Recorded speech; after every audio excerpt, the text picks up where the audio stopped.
জাকির নায়েকের বাংলাদেশে আসা নিয়ে ভারতের কড়া বার্তা। নভেম্বরে ঢাকায় আসছেন ড জাকির নায়েক, তবে মালয়েশিয়া থেকে ঢাকায় তিনি পা রাখলেই তাকে যেন ভারতের হাতে তুলে দেওয়া হয়। বাংলাদেশের কাছে এমন কিছুই আশা করছে ভারত। বিষয়টি ভারতীয় গণমাধ্যমকে জানিয়েছে দেশটির পররাষ্ট্র মন্ত্রণালয়। ৩০ অক্টোবর এক সংবাদ সম্মেলনে পররাষ্ট্র মন্ত্রণালয়ের মুখপাত্র রণধীর জয়সওয়াল বলেন, জাকির নায়েক একজন পলাতক আসামি, তিনি ভারতে ওয়ান্টেড। তাই আমরা আশা করি তিনি যেখানেই যান না কেন সংশ্লিষ্ট দেশ তার বিরুদ্ধে যথাযথ ব্যবস্থা নেবে এবং আমাদের নিরাপত্তা উদ্বেগের বিষয়গুলো। ডাক্তার জাকির নায়েক বক্তব্য দিয়ে যত মানুষকে হেদায়েত করতে পারবে, অতীতের আলেম ওলামা, অতীতের বক্তা বক্তব্য দিয়ে যত মানুষকে হেদায়েত করেছে, ভবিষ্যতের বক্তারা বক্তব্য দিয়ে যত মানুষকে হেদায়েত করবে এবং করতে পারবে, এক কোরআন একাই তার চেয়ে লক্ষ কোটি গুণ মানুষকে হেদায়েত করতে পারবে। কিন্তু মানুষ কোরআন পড়তে পারলে তো, মানুষ কোরআন বুঝতে পারলে তো। আল্লাহ বলছে, আমি যদি কোরআনকে অবতীর্ণ করতাম পাহাড়ের উপর, তাহলে পাহাড় চূর্ণ বিচূর্ণ হয়ে যেত, পাহাড় বিদীর্ণ হয়ে যেত। কিন্তু মানুষের তো কোরআন বুঝারই ক্ষমতা নাই। আমাদের মধ্যে কয়জন কোরআন বুঝি? উনি যে আয়াতগুলো তেলাওয়াত করলো, সে আয়াতগুলোর অর্থ কয়জন শুনে বুঝতে পারলাম? তাহলে আমি মনে করি মানুষ যদি কোরআন শুনে বুঝতে না পারে, তাহলে মানুষের জীবনের সম্পূর্ণটাই বৃথা। কেন? মানুষ তার রবের কালাম বুঝতে পারলো না। এর চেয়ে বড় আফসোসের কিছু আছে? এর চেয়ে বড় আফসোসের কিছু আছে? মানুষ তার নিজ প্রতিপালকের কথা বুঝতে পারে না। এই জ্ঞানটুকু সে সারা জীবনে অর্জন করতে পারেনি দুনিয়াতে আসার পর থেকে, যে তার প্রতিপালকের কথা সে বুঝতে পারবে। আগের যুগে যখন মুসলিম উম্মার স্বর্ণযুগ ছিল, তখন যে বিজ্ঞানী হয়নি তা নয়, তখন যে ইঞ্জিনিয়ার হয়নি তা নয়, আর ইবনে সিনার মতো ডাক্তার তো এখন পৃথিবীতেই নাই। সেই যুগে যত বড় বড় বিজ্ঞানী ছিল মুসলিম উম্মার, যত বড় বড় ডাক্তার ছিল, তারা সব ছিল কোরআনের হাফেজ। তাদের বই পুস্তক সব আরবিতে লেখা। কোরআনের হেফজ মানুষের মেধাকে এত বাড়িয়ে দিতে পারে, মানুষের স্মৃতিশক্তি, মানুষের বুদ্ধিশক্তি, মানুষের তীক্ষ্ণ শক্তিকে এত বাড়িয়ে দিতে পারে, যা পৃথিবীর কোনো কিতাব পারে না। এই জন্য আপনি ডাক্তার হন, ইঞ্জিনিয়ার হন, কৃষক হন, মাঝি হন, মাল্লা হন, যেই হন না কেন, কোরআন বুঝা এবং কোরআন বুঝার মতো জ্ঞান অর্জন করা আপনার উপর ফরজ। এটা শাইখুল ইসলাম ইবনে তাইমিয়া রাহিমাহুল্লাহর ফতোয়া, যে প্রত্যেক মুসলমানের জন্য কোরআন বুঝার মতো জ্ঞান অর্জন করা ফরজ। কেননা আল্লাহ কোরআন আপনার জন্য পাঠিয়েছেন, না কার জন্য? মানুষ মনে করে মুহাম্মদ সাল্লাল্লাহু আলাইহি ওয়াসাল্লামের উপর পাঠিয়েছে মানে শুধু মুহাম্মদ সাল্লাল্লাহু আলাইহি ওয়াসাল্লামের কাজ। আর আমাদের জন্য কি কাজ? আমরা এটাকে কাপড় দিয়ে মুড়িয়ে সুন্দর করে, ব্যাস এটাই হলো মুসলমানদের কাজ, আর তাকের উপর তুলে রেখে দিবে। এই জন্য পবিত্র কোরআন এসেছে। একে কাপড়বন্দি, বাক্সবন্দি করে চুমা দিয়ে বুকের সাথে লাগিয়ে তাকে তুলে রাখার জন্য? এই জন্য কোরআন এসেছে। তাবিজ কবজ হিসেবে ব্যবহার করে, ওষুধ আরোগ্য হিসেবে ব্যবহার করে টাকা পয়সা ইনকাম, ব্যবসা বাণিজ্য করার জন্য কোরআন এসেছে। তাহলে আমরা কোরআনের মূল্যায়নটা করলাম কোথায়? মুসলমানেরা যতদিন না নিজেরা পরিবর্তন হবে, ততদিন আল্লাহ তাদের ভাগ্য পরিবর্তন করবে না। আর সালাফে সালেহিন বলে গেছেন যে এই উম্মতের পরবর্তীদের সংশোধন ওটে দিয়েই সম্ভব, যেটে দিয়ে এই উম্মতের প্রথম অংশের সংশোধন হয়েছিল। আজকে আমরা যে বিপদে আছি, এই বিপদ থেকে উদ্ধার ওটে দিয়েই সম্ভব, যেটে দিয়ে আবু বকর, ওমর, ওসমান, আলী তাদের হৃদয়, তাদের জীবন পরিবর্তন করেছিলেন। ওটে দিয়েই সম্ভব, এ বাদে দ্বিতীয় কোনো রাস্তা নাই। তো সেখানে কোরআন ব্যতীত সম্ভব? বলেন, কোরআন ব্যতীত সম্ভব নয়। কয়জন মানুষ আপনাদের মধ্যে কোরআন জানে? কোরআন ঠিক মতো পড়াও জানে না। সে নিজেকে মুসলমান দাবি করতে পারে কেমন করে যে কোরআন ঠিক মতো পড়া জানে না, যে তার রবের কালাম জানে না, যে তার রব তাকে কি বলতেছে? আল্লাহ তো এই কোরআন তার জন্য পাঠিয়েছে, তার উপর পাঠিয়েছে। মুহাম্মদ সাল্লাল্লাহু আলাইহি ওয়াসাল্লাম মাধ্যম মাত্র। প্রত্যেক মানুষের জন্য এই কোরআন পাঠানো হয়েছে। হিন্দুকেও কোরআন পড়ে দেখতে হবে, খ্রিস্টানকেও কোরআন পড়ে দেখতে হবে, ইহুদিকেও কোরআন পড়ে দেখতে হবে। একজন মুসলমানকে তো দেখতে হবেই হবে, কেননা এই কোরআন তার জন্যই পাঠানো। আল্লাহ কি বলেছে কোরআনে, এটা তার বোঝা জরুরি, ফরজ। এটা না বুঝে সে দুনিয়া থেকে যায় কেমন করে? এটা না বুঝে সে দুনিয়া থেকে মারা যায় কেমন করে? যে জীবনে একবার তার প্রতিপালকের পাঠানো চিঠি প্রথম থেকে শেষ পর্যন্ত বুঝে পড়ে দেখেনি যে তার প্রতিপালক তাকে কি বলতে চেয়েছে 1400 বছর আগে। এবং এত অক্ষত, এত অবিকৃত, জের জবর পেশ, কোনো কিছুই পরিবর্তন হয়নি। কিসের জন্য?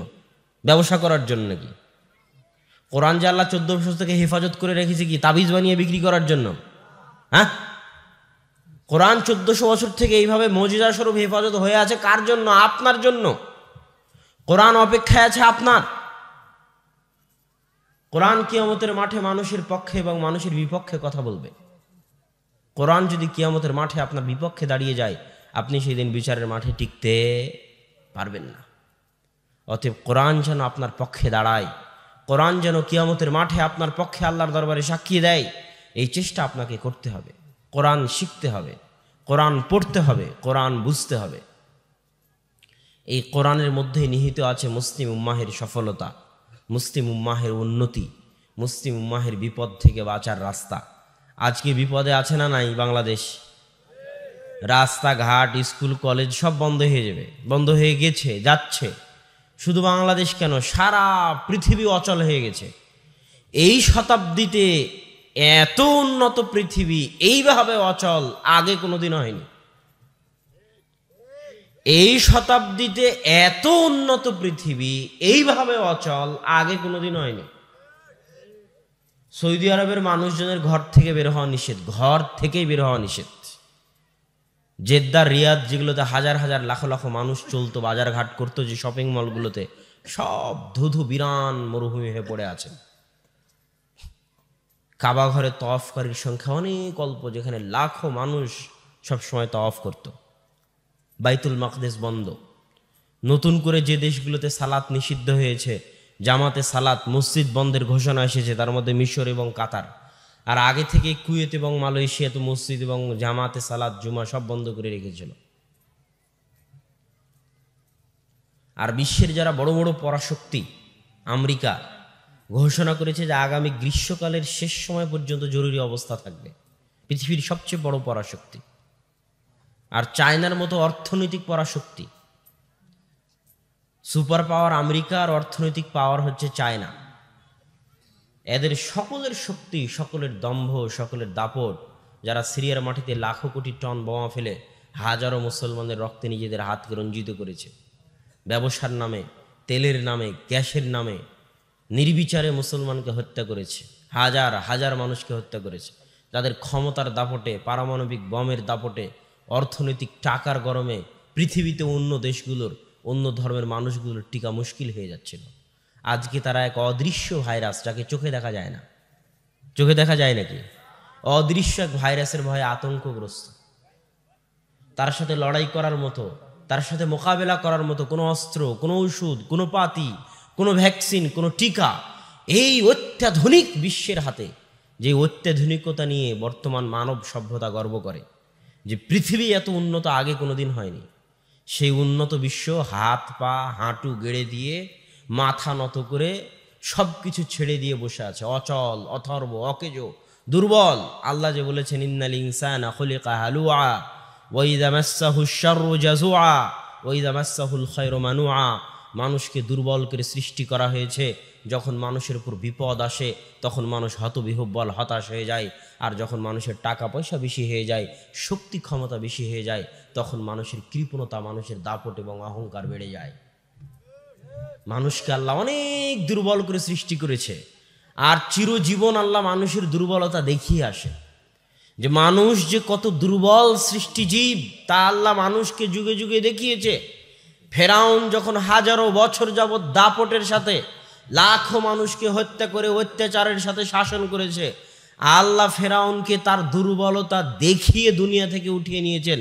যে ফেরাউন, তুমি এত অত্যাচার করে, এত দাপট দেখিয়ে নিজেকে প্রতিপালক দাবি করে সারা পৃথিবী পরিচালনা করেছ, আজ সামান্য পানিতে তুমি ডুবে মরে যাচ্ছ, তোমার বাঁচার উপায় নাই। তুমি যে কত দুর্বল, তুমি যে কত দুর্বল, তুমি যে কত দুর্বল, তা তুমি চোখে দেখে মরো ফেরাউন। যে একটা সামান্য পানি থেকে তোমার বাঁচার উপায় নাই, তুমি কিসের অহংকার দেখাতা দুনিয়াতে? তখন বিপদে পড়ে ফেরাউনও বলে, যা আমানতু বিরব্বি মূসা ওয়া হারুন, আমি মূসা এবং হারুনের প্রতিপালকের প্রতি ঈমান আনয়ন করলাম। আল্লাহ যুগে যুগে এইভাবে যারা অত্যাচার করেছে তাদের দুর্বলতা তাদের চোখের সামনে দেখিয়েছে। এটা আল্লাহর নিদর্শন। মানুষ যে ধরনের পাপ করে আল্লাহ ওই ধরনের শাস্তি দেয়। সুদের শাস্তি পেট উঁচু করে দিতে হবে কেন কিয়ামতের মাঠে? মিথ্যা বলার শাস্তি জিহ্বা ফেড়ে দিতে হবে কেন? প্রত্যেকটার কাজের সাথে কর্মের কি আছে? লিঙ্ক আছে। জেনাকারীদের শাস্তি কিয়ামতের মাঠে উলঙ্গ করে জাহান্নামে তারা উথাল পাথাল খেতে থাকবে উলঙ্গ অবস্থায়, এবং তাদের লজ্জাস্থান থেকে দুর্গন্ধ বের হবে। এটা কেন করতে হবে? কেননা তার পাপের সাথে কি আছে? লিঙ্ক আছে। যেমন কর্ম আল্লাহ ওই ধরনের শাস্তি কিয়ামতের মাঠে দিবেন। কর্ম যেমন শাস্তি তেমন, কর্ম যেমন শাস্তি তেমন। তো বিশাল আব্রাহার বাহিনী আসছে হাতি নিয়ে, কাবা ঘর ধ্বংস করবে। তো আল্লাহ ধ্বংস করলেন কি দিয়ে? ছোট্ট ছোট্ট পাখি দিয়ে। কথা বুঝিনি? এটা আল্লাহর নিদর্শন যে আব্রাহা তুমি বিশাল হাতির বাহিনী নিয়ে আসছো, যাও আমি ছোট্ট পাখি পাঠালাম, এই পাখির সাথে লড়াই করো, যাও। তো আজকের এই উন্নত বিশ্ব, এত গর্ব, এত দাপট, কোথায় বিজ্ঞান, কোথায় ডাক্তার, কোথায় ইঞ্জিনিয়ার, কোথায় পারমাণবিক বম? যাও একটা অদৃশ্য ভাইরাস পাঠানো, লড়াই করো দুনিয়ার মানুষ আল্লাহর ক্ষমতার সাথে।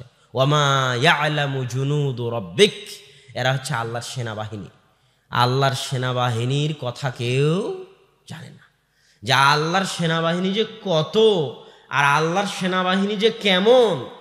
আল্লাহ যখন সেনাবাহিনী পাঠানো শুরু করবেন তখন দুনিয়ার মানুষের তার সাথে লড়াই করার ক্ষমতা থাকবে না।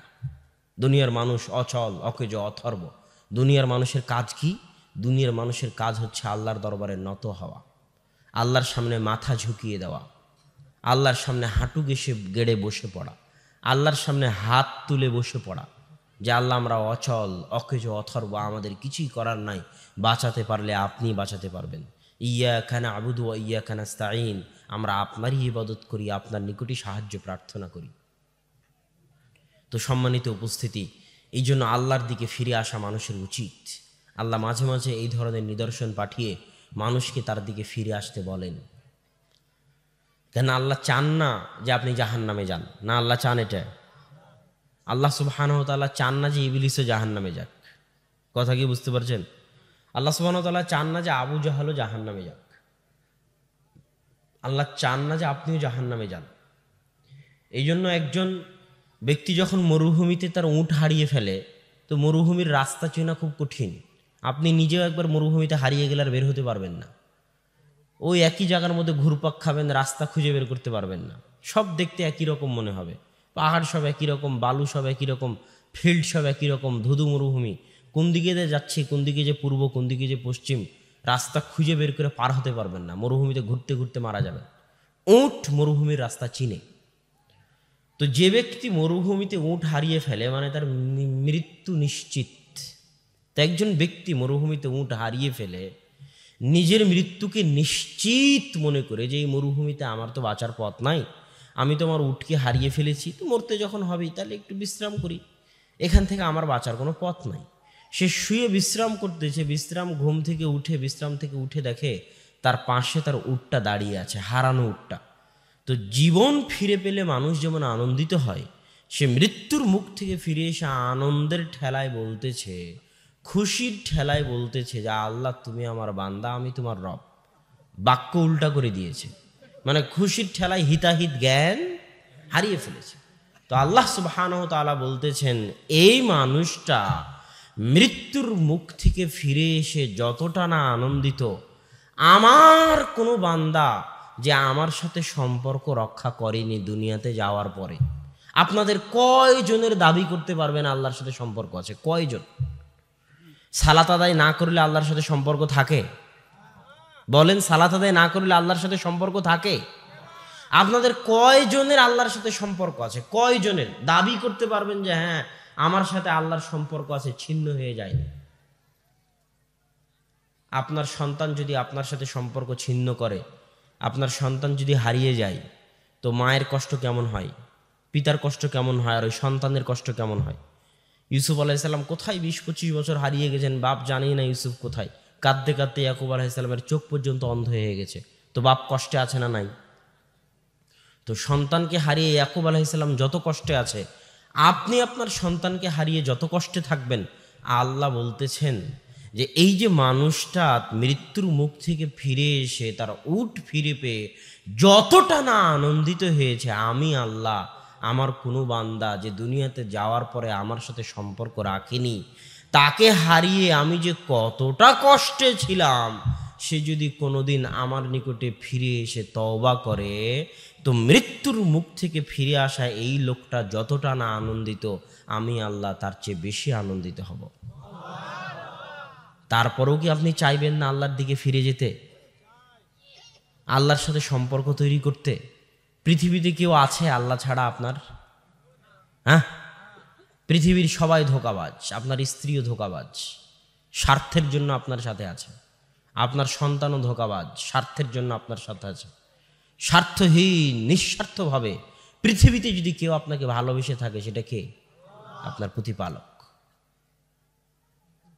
তো আল্লাহ সুবহানাহু ওয়া তাআলার এই ভালোবাসার গুরুত্ব আমাদের বুঝতে হবে এবং আমাদের উচিত যত দ্রুত সম্ভব আল্লাহর দিকে ফিরে যাওয়া। আজকেই তওবা করে আল্লাহর দিকে ফিরে যাওয়া, ওযু করে 2 রাকাত সালাত আদায় করে, বক্তব্য প্রোগ্রাম শেষ করে নিজ নিজ বাড়িতে গিয়ে ওযু করে 2 রাকাত সালাত আদায় করে সবার উচিত পুনরায় আল্লাহর সাথে সম্পর্ক তৈরি করা। যে আল্লাহ, আজকে তওবা করে তোমার সাথে সম্পর্ক তৈরি করতেছি, আর সম্পর্ক ছিন্ন করব না। আর সম্পর্ক ছিন্ন না করার সবচেয়ে বড় মাধ্যম হচ্ছে যে কোনো মূল্যে দিনে রাতে 24 ঘন্টায় 5 ওয়াক্ত সালাত আদায় করা। আকিমিস সালাতা লিযিকরি, তোমরা সালাত আদায় করো আমাকে স্মরণ করার জন্য। তো 24 ঘন্টা মানুষ আল্লাহকে স্মরণ করতে পারবে না। আপনারা দিয়ার অঞ্চলের মানুষ, জমি জায়গা আছে, কাজকাম আছে, 24 ঘন্টা আল্লাহকে স্মরণ করতে পারবেন না, এটাই ঠিক। মানুষের ব্যস্ততা আছে, এটাই ঠিক, আল্লাহও জানে। তো আল্লাহ বলতেছে 24 ঘন্টা যদি না পারো তো কমসে কম কয়বার? 5 বার। 5 বার আল্লাহকে স্মরণ করা কি খুব কঠিন কাজ? কোনো কঠিন কাজ নয়। সালাত আদায় করাকে আমরা নিজেরা নিজেদের উপর ভারী বানিয়ে নিয়েছি। কয় মিনিট সময় লাগে এক ওয়াক্ত সালাত আদায় করতে? উজু করা থেকে শুরু করে সালাত কমপ্লিট করতে 10 মিনিটের বেশি লাগে না। এই 10টা মিনিট সময় আমাদের উপর এমন ভারী, এটা শয়তান আমাদের জন্য ভারী করে দিয়েছে। কথা বুঝেননি? আজান হওয়া মাত্রই সালাত আদায় করার সবচেয়ে সহজ উপায়, আজান হওয়া মাত্রই সব কাজ বন্ধ।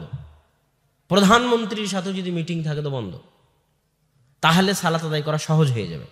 না হলে যদি মনে করেন অনেক জরুরি কাজ, আর 5টা মিনিট করি, আর 2টা মিনিট করি, আজান হয়ে গেছে আর 5 মিনিট পর দোকান বন্ধ করি, তাহলে আর সালাত ধরে রাখতে পারবেন না। 2 দিন পর সালাত হারিয়ে যাবে, কোনো না কোনো ব্যস্ততায় এসে সালাত হারিয়ে যাবে। প্রথমে জামাত থেকে দূরে হয়ে যাবেন, তারপরে ব্যক্তি জীবন থেকে সালাত চলে যাবে। আর যদি এটা মূলনীতি বানিয়ে নেন যে আল্লাহু আকবার মুয়াজ্জিন বলেছে মানে আমি যে অবস্থায় থাকি না কেন, যদি শয়তানের সাথে মোকাবেলা করতে পারার সবচেয়ে বড় মাধ্যম, শয়তান কিন্তু আজান হওয়া থেকে আপনার পিছনে লেগে যাবে যে আর 2 মিনিট দেরি করো, আর 2টা মিনিট মোবাইল চালাও, আর 2টা মিনিট পড়ো, আর 2টা মিনিট কম্পিউটার দেখো, আর 2টা মিনিট কৃষি কাজ করো, আর 2টা মিনিট দোকান খোলা রাখো। শয়তান লেগে যাবে। নামাজিকে নামাজ থেকে এইভাবে দূরে নিয়ে চলে যায় শয়তান। যে নামাজ পড়ে না তার কথা তো বাদই দিলাম, যারা সালাত আদায় করে তাদের এই অবস্থা। তারা তখন এইভাবে আস্তে আস্তে জামাত ফেল করে, জামাত ফেল করতে করতে ব্যক্তি জীবনে সালাত চলে আসে, আস্তে আস্তে ব্যক্তি জীবন থেকে সম্পূর্ণ সালাতটাই হারিয়ে যায়। তখন একটা পর্যায়ে বেনামাজিতে পরিণত হয়ে যায়। তো সালাত আদায় করার সবচেয়ে বড় উপায় হচ্ছে আজান হওয়া মাত্রই সব কাজ বন্ধ, যত জরুরি কাজ হোক না কেন। এই জন্যই ট্রাকের পিছনগুলোতে লেখা থাকে যে কাজকে কি যেন বলে, কাজকে সালাতকে বলিও না আমার কাজ আছে, কাজকে বলো আমার সালাত আছে। এইটা ছাড়া আপনি আল্লাহর সাথে সম্পর্ক ধরে রাখতে পারবেন না। সালাত ছাড়া আল্লাহর সাথে সম্পর্ক ধরে রাখার কোনো উপায় নাই। কেননা আল্লাহর নিকটে আল্লাহর ইবাদত করার, আল্লাহর নিকটে চাওয়ার, আল্লাহর সাথে কথা বলার, আল্লাহর সাথে মোনাজাত করার, আল্লাহর নিকটে দোয়া করার, আসমানের নিচে জমিনের উপরে সালাতের চাইতে কোনো বড় মাধ্যম পৃথিবীতে আর নাই।